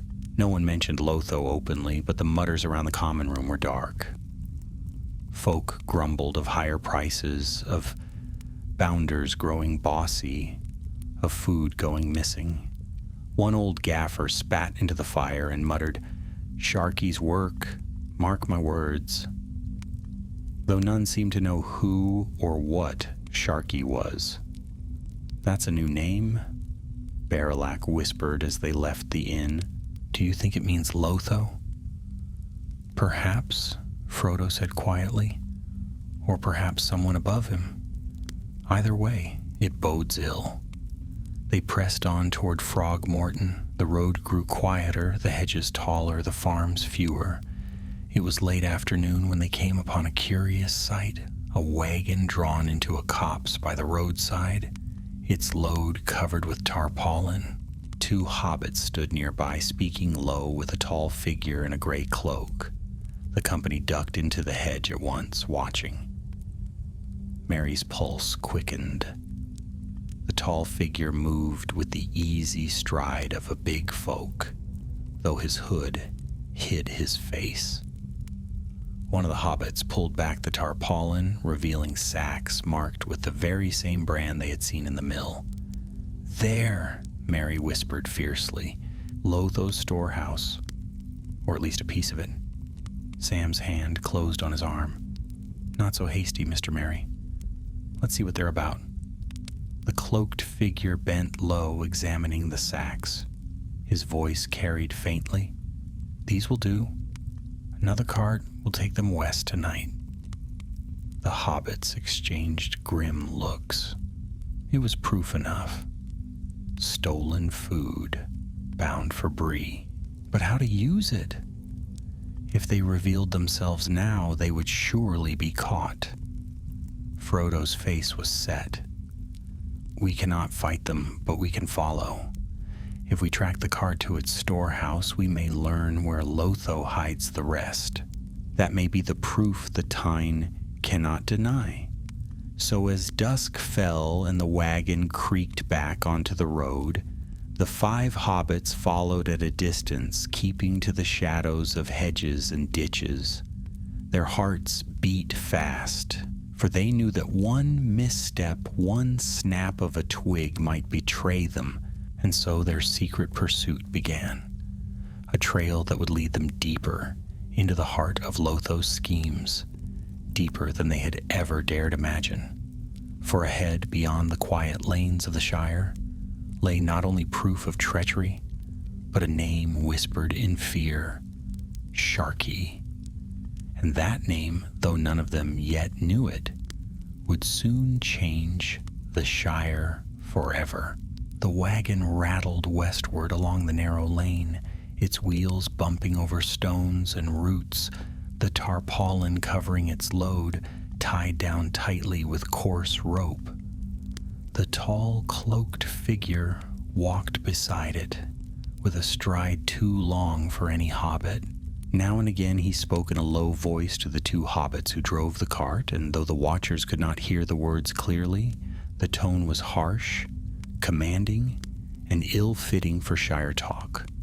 From the shadow of the hedge, Frodo and his companions followed. They kept well back, slipping from ditch to hedge, crouching low whenever the wagon slowed. Sam led the way, with surprising skill, his gardener's eyes quick to find hollows in the bank or a gap in the brambles. Merry, though impatient, held his tongue and followed Sam's lead. Barilak kept glancing behind them, and Fatty, puffing with exertion, muttered often under his breath, but never once faltered. The sun sank and the evening deepened. Lamps flickered in windows across the fields, and smoke rose from chimneys, promising suppers that the travelers could not share. The road grew lonelier, winding now through stretches of heath and scrub. It was strange country, seldom walked by Bucklanders, and Merry felt a prickle at the back of his neck, as though the hedges themselves were listening. At last the wagon turned from the lane onto a rutted track that led down into a hollow, half hidden by a stand of firs. The hobbits crept forward, hearts beating, until they reached the crest of a rise from which they could look down unseen. There, in the hollow, stood a low building of rough timber, roofed with tar and patched with sod. No farmstead this, but a storehouse, and not an honest one. A crude fence circled it, and at the gate stood 2 more big folk, their shoulders broad, their hands resting on heavy staves. A lantern burned above the door, casting a sickly yellow glow. The wagon rolled through the gate, and the guards nodded to the tall man. The 2 hobbits on the cart leapt down, and together they began to unload the sacks, carrying them into the storehouse. As the door opened, the companions caught a glimpse of the inside. Stacks upon stacks of goods, sacks of grain, barrels of ale, crates of pipe leaf, more food than one cart could carry, more than 10. It was a hoard stolen from the fields and barns of the Shire. Fatty gasped softly, and Merry gripped his arm. "Quiet," he whispered. "They mustn't hear." They watched as the unloading continued. The tall man barked orders, his voice harsh in the still air. When the last sack was carried inside, he closed the door and turned the great iron key in the lock. Then he spoke to the guards, and though his words were muffled, the hobbits heard one name clear above all the rest. Sharky? The sound of it made their skin prickle. The guards nodded grimly, and one spat upon the ground. The tall man pulled his hood low, then strode away into the darkness beyond the hollow. For a long moment the hobbits crouched in silence. The only sounds, the creak of the wagon settling and the sigh of the wind in the firs. At last Frodo spoke, his voice quiet but steady. "There is our proof. Enough to rouse the Tyne, enough to rouse the mayor, enough to rouse all the Shire if need be. Lotho's men are hoarding food, and this Sharky, whoever he is, guides them. We must take word to Tuckborough at once." Merry's eyes flashed. "Not only word, we should mark this place and return with stout folk to break it open. The food belongs to Shire folk, not to Lotho's ruffians." Barilak frowned. "And risk a fight with big folk? Father warned us against bloodshed. We are not armed for battle, Merry." "Yet if we wait," Merry said fiercely, "they will only steal more. Every day their hoards grow fatter and our tables leaner." Sam placed a hand on Merry's shoulder. "He's right, Master Merry. But so's Mr. Barilak. We can't take him on ourselves, not with naught but a rope and a cudgel. But the Tane must know, and quick. Once he sees what's here, he'll not sit idle." Frodo nodded. "Then it is settled. At first light tomorrow we set out for Tuckborough. Tonight we keep watch, to be sure none move the stores before we return with help." So they made camp upon the rise, hidden among the gorse. The night stretched long and restless. The guards below paced the fence, their lanterns bobbing like cold fireflies. The hobbits lay wakeful, speaking little. Fatty dozed at intervals, snoring softly until Merry jabbed him in the ribs. Barilak kept his eyes fixed on the storehouse, counting each pass of the guards. Frodo sat apart, his face troubled, as though pondering more than just the hoarded food. Once, in the still hours past midnight, the pale-faced captain returned. He spoke briefly with the guards, then vanished inside the storehouse. For nearly an hour the door remained shut, and the hobbits' hearts thudded with fear that he might remain there till dawn. But at last he emerged, carrying a satchel beneath his cloak, and strode off down the track toward the west. "What's he carrying?" Merry whispered. "Orders, perhaps," Frodo said softly. "Or coin. Either way, it shows this Sharky is no idle name. Someone gives commands, and they are obeyed." The night dragged on. At last the sky paled, and the first larks sang in the fields. The hobbits rose stiff and weary, their cloaks damp with dew. Frodo's voice was firm, though his face was pale. "Come, we have seen enough. The Tyne must hear." They slipped away unseen, keeping to the hedges until the hollow was far behind. Their road now bent southwest toward Tookland and the green hills of Tuckborough. The journey was long and their hearts heavy, but the thought of what they carried, truth-proof hope for the Shire, drove them on. By midday they reached a ridge from which they could see the Tookland far in the distance, the sun glinting on the windows of Tuckborough. Fatty let out a low whistle.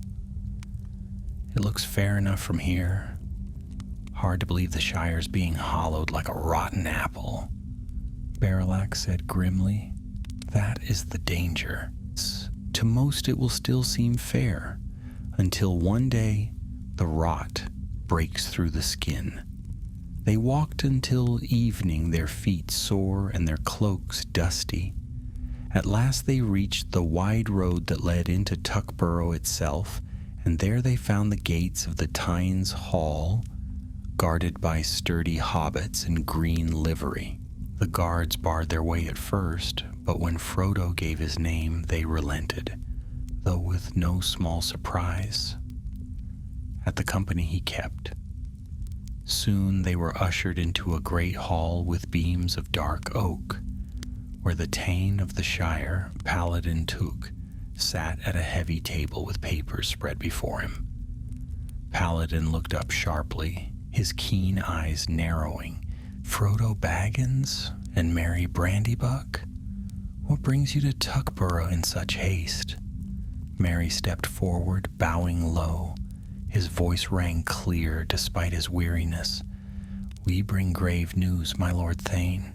News of Lotho Sackville Baggins, of traders in Buckland, of big folk creeping into the Shire, and of stolen food hoarded in secret. The Shire is in peril. The hall grew very still. Paladin leaned forward, his face stern. Then speak, Merry Brandybuck. Tell me all and spare nothing. And so once again the tale was told. The mill, the tunnel, Tallard banks, the pale-faced captain, the hoarded storehouse, and the name Sharkey. The Tyne listened in silence, his brows drawing lower with every word. When the tale was done, Paladin's voice was cold as iron. So it has come at last. I feared Lotho's greed would spill beyond his grasp, but I did not think he would dare bring big folk into our land. This cannot stand. He rose to his feet, tall for a hobbit and stern of bearing. You have done bravely and at no small risk. Go now, rest and eat. Tonight I will gather my captains. Tomorrow Lotho will learn that the Tooks are not so easily cowed. Hope stirred in the hobbits' hearts, though they knew the road ahead was yet dark. But for the first time since their journey began, they felt the Shire itself might yet rise to defend its own. And far away in a shadowed storehouse beneath the firs, the pale-faced captain bent over a letter sealed with black wax, bearing a single name written in a hand not his own, Sharkey. The storm in the Shire was only beginning. The Thane's Hall at Tuckborough was seldom so hushed as it was that night. The great lamps burned low in their sconces, casting flickers of gold upon the heavy beams, and the smell of roasted mutton still lingered from the evening meal. Yet the air was thick with unease.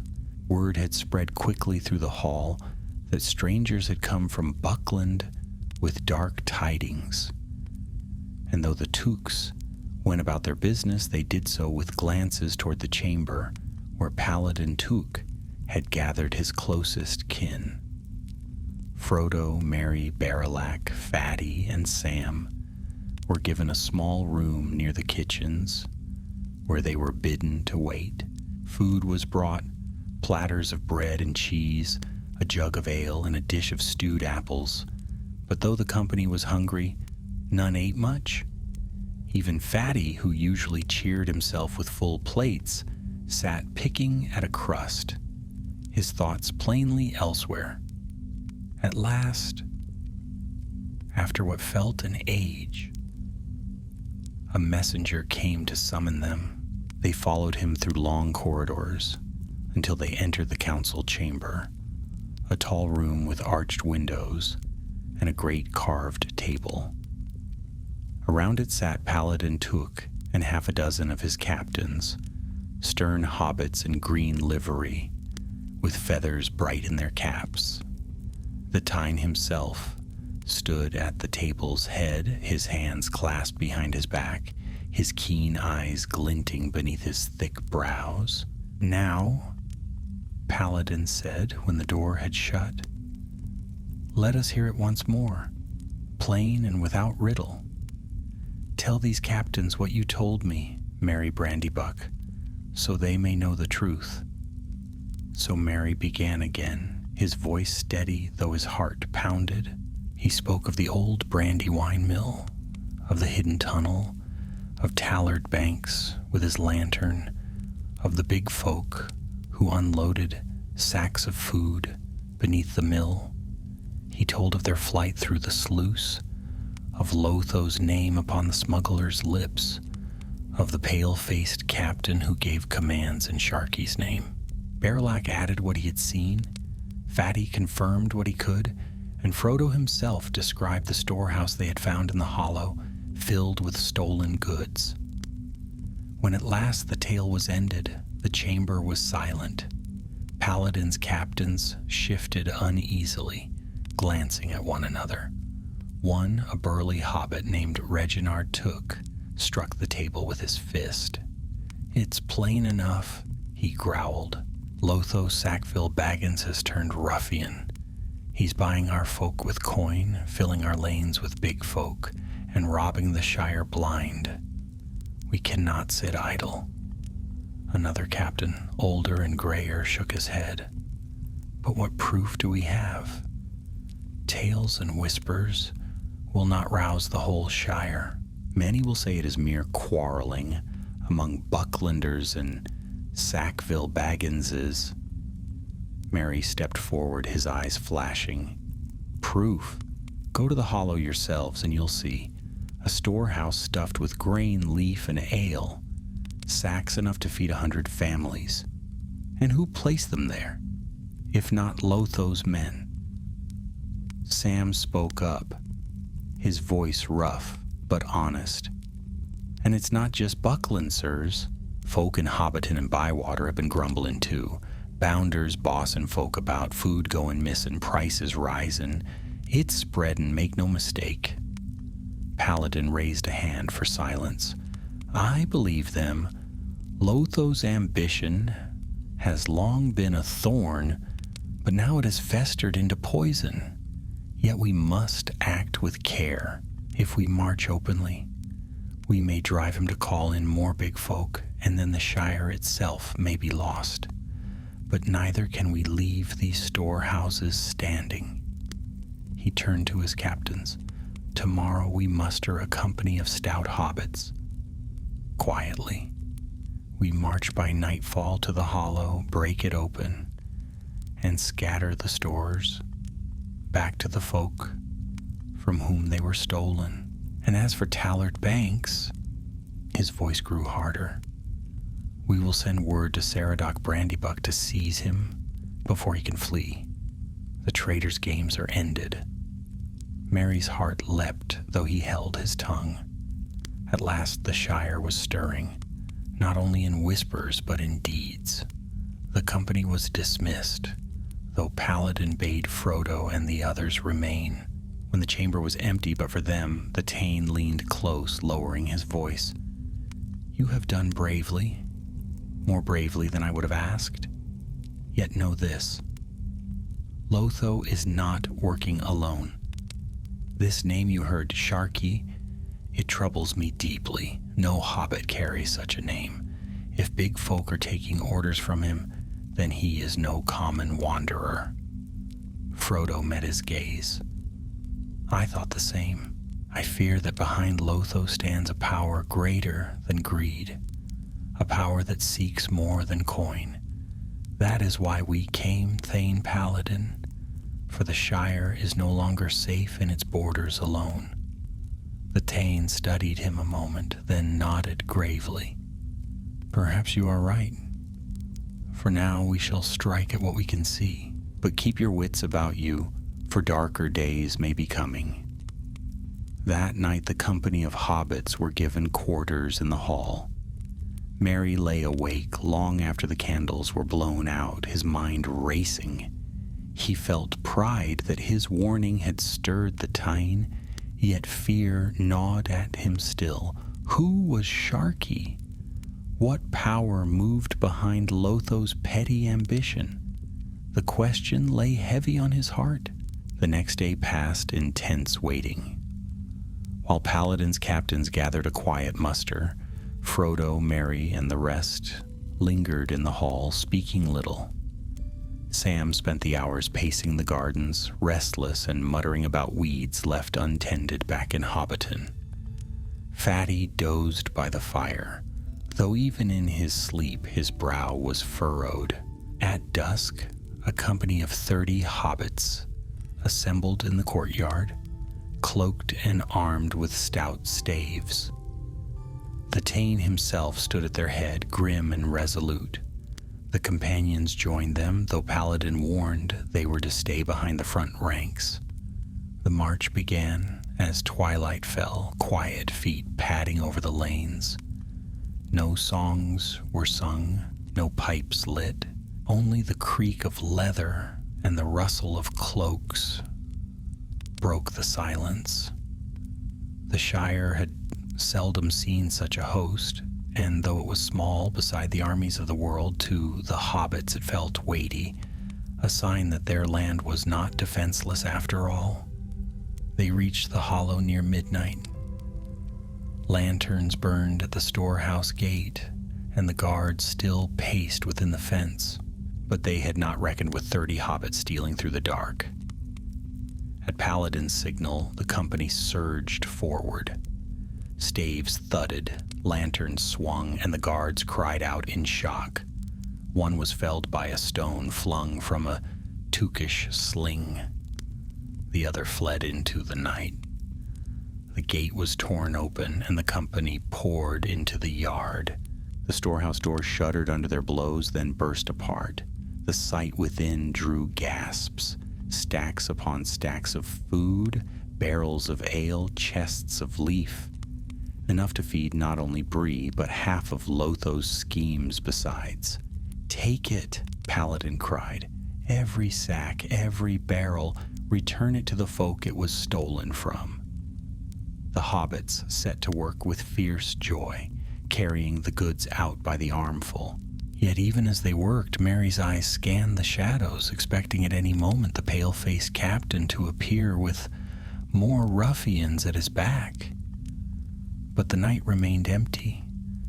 The only sounds, the shuffle of hobbit feet and the creak of the storehouse beams.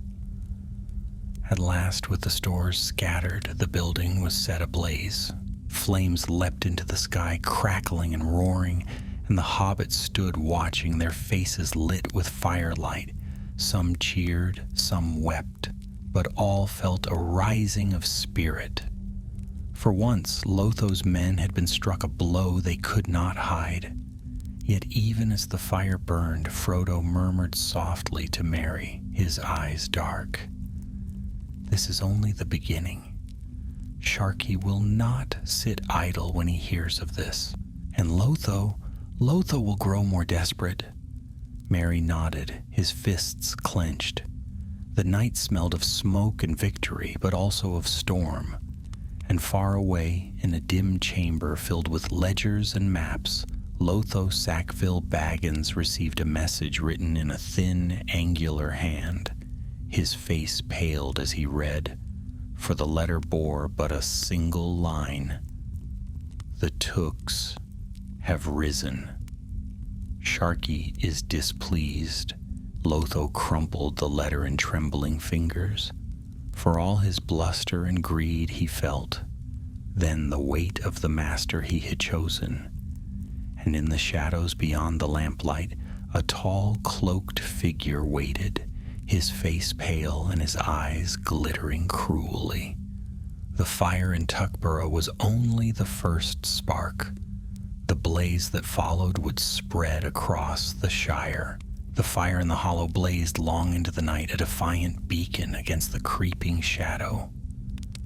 Hobbits from farms and cottages, miles around, came out in their night cloaks, drawn by the glow.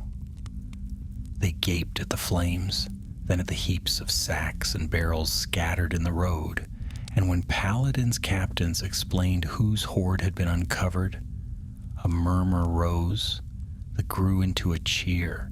Folk carried their rightful goods home with shining eyes, though many stopped to clasp the Took's hands or clap Mary on the shoulder. But while the blaze warmed the hearts of the Shire, it chilled Lotho's men. The pale-faced captain returned to find the storehouse nothing but cinders. The guards fled and the horde dispersed. His cry of rage carried far on the night wind, and when word reached Lotho, Sackville, Baggins, and Hobbiton, his pale cheeks went blotchy red, and his lips quivered with fury. "Fools," Lotho spat, pacing Bagshot Row like a caged weasel. "Do they think they can shame me, burn my storehouses, scatter my goods? Sharkey shall hear of this." And Sharkey did hear.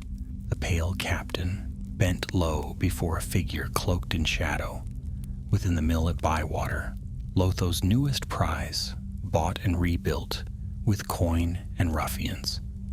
None but the captain dared look full on Sharkey's face, for though he wore the guise of a man, there was in him something colder, older, crueler. His voice was harsh as iron dragged on stone. "So," Sharkey said, each syllable drawn long, "the Tooks play at war. Paladin raises his little army. Let him. The Shire is mine, and mine it will remain. If he strikes again, then fire shall answer fire. Lotho," he sneered the name as though at a foolish child, "is but my hand, and my hand does not falter." The pale captain bowed. "What are your orders?" "Send more men," Sharkey said, "tall ones, strong, greedy for loot. Drive them into Tuckborough's lands, fell their trees, seize their fields, build new mills. Let the hobbits see that their merry country is not beyond my reach, and if Paladin dares march once more, break him." The captain bowed again, and Sharkey's shadow lengthened, filling the mill as if the firelight itself shrank from him.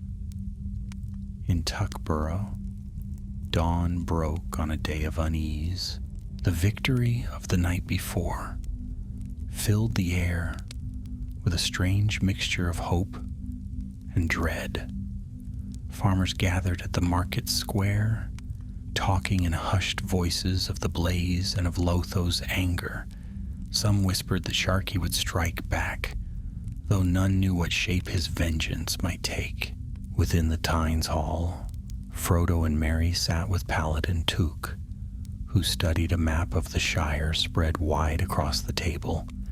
Pins marked the lanes and hollows where Lotho's men were thought to move, and the hollow where the storehouse had stood was already circled in red ink. "More hordes will lie hidden," Paladin said grimly. "This was but one. If we are to strike them all, we must move quickly before Sharkey strengthens his hand." Frodo frowned. "But if you march openly, he will surely send more big folk. The Shire is not made for war. Thane Paladin, our folk can stand aye, but not against endless men." "Then we shall strike quietly," Paladin said, "as your company did. Find their hordes, scatter them, vanish before the ruffians can rally. A game of fox and hounds, played on our own soil, and let the ruffians see that hobbits are not so soft as they think." Mary's eyes shone with fierce pride. "Then let me help. I know the byways of Buckland and the Marish better than most. If Lotho's men move there again, I can sniff them out." But Paladin shook his head. "Your part is played for now, Mary. You and your companions have carried this news bravely, but it is for the Tooks to strike. I will not risk you further." Merry bit back his protest, though fire burned in his chest. He had not come so far only to be told to stand aside. That night the company of 30 Tooks returned from their muster. Their faces were grim, for they had scouted further west and seen what lay ahead. A dozen new men, ruffians from beyond Bree, had crossed into the Shire, tall and broad-shouldered, armed with cudgels and blades. They had pitched camp near Waymeet, and already they had begun felling trees along the lanes. The news spread swiftly, carried on whispers that rustled through the hedges like the wind. Fear pricked the Shire, sharper now, though it was mingled with anger. Farmers in Tookland sharpened their hoes and spades. Bounders loyal to Paladin doubled their watches. Even in Hobbiton, folk began to mutter more boldly against Lotho's rule, though the Sackville Bagginses still strutted in Bag End as if nothing were amiss. Frodo, Merry, Sam, Barrelac, and Fatty spent that night together in the guest chambers, talking in low voices. "They'll burn more than storehouses," Sam muttered, staring into the hearth. "They'll burn fields, mills, orchards. They'll spoil what they don't take. That's what big folk do when they're let loose." Merry clenched his fists. "Then we mustn't let them. Paladin may think me only a lad, but I won't sit idle. If they come to Buckland, I'll rouse every brandybuck and maggot from the Marish besides. Let Lotho try his tricks there." Barrelac looked uneasy. "But what if this Sharky is more than a man? Frodo, you said his name troubled you. Do you know what he is?" Frodo was silent for a long while. At last he said softly, "I do not know, but I fear he is no friend to hobbits. His shadow reminds me of darker tales, of the old enemy far beyond our borders. And if such a shadow has crept into the Shire, then we are caught in more than a quarrel of food and fields. We are caught in something larger, something that does not end with Lotho's greed." The words silenced them all, for though none spoke it aloud, they each felt the truth. The Shire was no longer a land apart from the world. The shadow had found its way in. 2 days later, Paladin struck again. Another storehouse was uncovered near Whitwell, filled with leaf from the South Farthing. The Tooks scattered it before the ruffians could move it, but this time blood was spilled. A band of big folk came upon them at the breaking, and though the Tooks drove them off with staves and slings, 2 hobbits were badly hurt, and 1 did not rise again. The news spread like wildfire.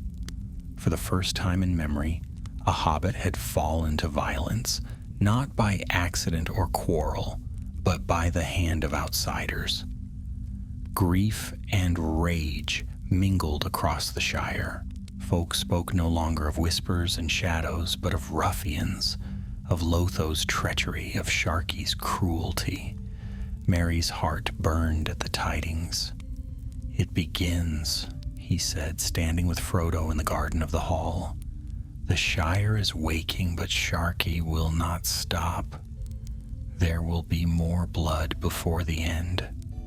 Frodo's eyes were dark. "Aye, and I fear this is but the smallest part of the storm that rages beyond our borders. Yet even so, we must stand. The Shire must endure." And far off in the Bywater Mill, Sharky stood at the window, watching smoke rise from the west where the storehouse had burned. His pale lips twisted into a smile that did not reach his eyes. "Let them rise," he whispered. "Let them sharpen their sticks and kindle their little fires. It pleases me, for the more they stir, the swifter they shall be broken."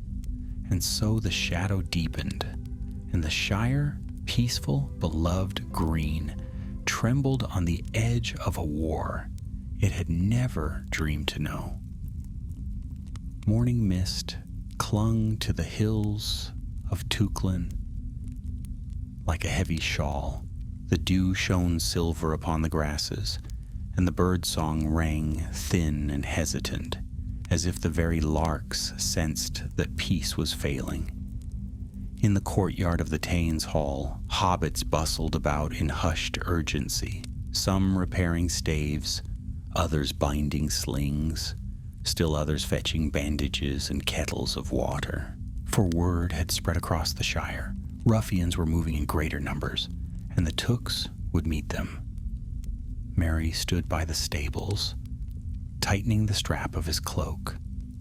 His heart beat fast, though not from fear alone. He had been raised among tales of Buckland's bravery, of Gorndad Oldbuck, who built the hedge, of the Brandybucks, who held firm against floods and wolves. Yet never had those tales seemed so near, so alive, as now, when the Shire itself was in peril. "You'll not hold still a moment, will you?" Baralac muttered, watching Merry pace. His own face was pale, though his voice carried a steadiness that belied it. "The Tane will never let us march with them." "Then we'll follow whether he wills it or no," Merry said sharply. "I'll not sit idly while others fight for the Shire. Buckland's blood is as stout as Tolkien's." Fatty Bolger sat on a bench nearby, mopping his brow with a handkerchief. "Fight?" he said faintly. "I thought we were to watch, to carry word. What use have I in a brawl with big folk? I'd be squashed flat in a moment." "You've more courage than you think, Fatty," Merry said, though more gently. "And if not courage, then a quick pair of legs. We may yet need runners more than fighters." At that moment, Frodo and Sam came from the hall. Frodo's face was grave, his dark eyes troubled. Sam, by contrast, looked stubborn, his jaw set as if he'd already decided on something and would not be moved. "The Tyne marches tonight," Frodo said quietly. "Another band of ruffians has been seen near Waymeet, tearing down trees and building huts of timber. Paladin means to drive them out before they can dig deeper roots." Merry's hands clenched. "Then let us go with him." But Frodo shook his head. "He has forbidden it. He says you have done your part already, and that the Tooks will not risk Brandybuck heirs in battle." Merry's face burned. "I am no child to be kept behind the hedge." Sam's hand rested on his shoulder. "No one's calling you a child, Mr. Merry. But the Tane's not wrong either. This fight won't end tonight, nor tomorrow. If every stout hobbit's spent at once, what strength will remain when the shadow deepens further?" Merry looked at him, and for the first time saw in Sam's face not only the steadiness of a gardener, but the hardness of a man who had borne burdens heavier than most would guess. There was wisdom in his words, though Merry's heart still rebelled. "Then what are we to do?" Baralac asked.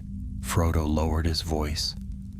"Paladin has asked us to bear word eastward, to Brandy Hall and beyond. Saradoc must be warned of Sharky's growing power, and the other families too. The Shire must stand together, or not at all." Merry swallowed hard. To be sent home when battle loomed felt bitter, yet the task was no small one. If Buckland and Tolkien stood apart, Lotho and Sharky would devour them piecemeal. "Very well," he said at last. "We will ride east, but let us not creep like messengers with idle gossip. We will carry warning and proof and rouse every hall and farm along the river. Lotho shall find no easy footing in Buckland." That evening, while the Tynes company made ready for their march to Waymeet, Frodo's band prepared for their own road. Ponies were saddled, packs strapped, and cloaks drawn close. The air was tense with the knowledge that when next they returned, the Shire might already be changed. Paladin Took clasped Frodo's hand before they set out. "You have my thanks, Frodo, and yours too. Merry, Baralac, Fredegar, and Sam.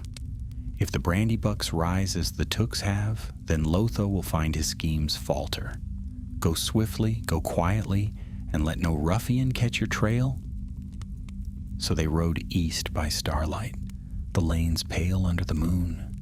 Their ponies' hooves made soft thuds on the earth, and the hedges loomed tall and dark. No songs were sung. The night felt too close, too heavy for cheer. Yet in their silence there was resolve, for each knew they bore a burden greater than themselves. By dawn they reached the green hills and looked back westward. Smoke curled faintly on the horizon, too far to say whether from hearths or from ruin. Fatty muttered a prayer under his breath, while Baralac shaded his eyes as if he might pierce the distance by will alone. They pressed on into the east farthing. Here the roads grew quieter, but not untouched. Twice they saw men, ruffians, broad-shouldered and rough-faced, trudging along the verges with cudgels at their belts. The hobbits hid until the men passed, their hearts hammering. At noon they paused by a brook, letting the ponies drink. Merry knelt to fill his flask, and as he rose, he caught Frodo staring eastward, his face pale and drawn. "What is it, Frodo?" Merry asked. Frodo's voice was low. "A shadow. A shadow I cannot name, yet I feel it pressing. Sharky, whoever he is, comes not only to take food and leaf. He comes to break the Shire, to bend it to his will, and I fear—" He trailed off, his hand brushing the pocket where the ring once lay, though none of them spoke of it now. Sam's hand tightened into a fist. "Then we'll not let him, Mr. Frodo, not while there's a hobbit left to stand." They rode through Frogmorton by evening. The inn stood shuttered, its sign swinging forlornly in the wind. A band of rough hobbits loitered in the square, wearing bounder feathers, though their eyes were sly and watchful. The companions kept their heads low, but Merry felt the prickle of hostile stares follow them until the village was well behind. Bywater came next, and there the sight was worse. The old mill had been torn down, and a new one built in its place, tall and ugly, its wheel grinding endlessly, though the stream foamed and stank from its work. Hobbits passed in silence, heads bowed, while two big folk leaned against the doorway, laughing coarsely. Sam's face darkened. "Bywater, spoiled. It's begun already." His voice trembled with anger. "They've no right to foul what's fair." Frodo laid a hand on his arm. "Steady, Sam. We cannot fight them here, not yet. But remember this, and tell it in Buckland. Let the folk know what Lotho and Sharky are making of the Shire." So they rode on, though their hearts were heavy. At last, after 2 more weary days, the familiar hedge of Buckland rose before them. The gate stood guarded, and the bounders there were true, for Caradoc Brandybuck had already heard whispers of unrest. They passed swiftly into Buckland and came at last to Brandy Hall, where the great lamps shone warm against the evening. Caradoc listened with furrowed brow as Frodo and Merry told their tale, the storehouses, the fire, the ruffians, the name of Sharky, and the burning mills of Bywater. When they finished, silence lay heavy in the hall. Then Caradoc rose, tall and stern, his eyes blazing. "So it has come to us. Very well. Buckland shall not be Lotho's plaything. We have our hedge, and we have our hearts. Let Lotho's ruffians try their tricks here. They shall find Bucklanders stout enough to answer. Mary's chest swelled with pride. Then we are united, Father. The Tooks stand, and now the Brandybucks too. Lotho shall not break us easily.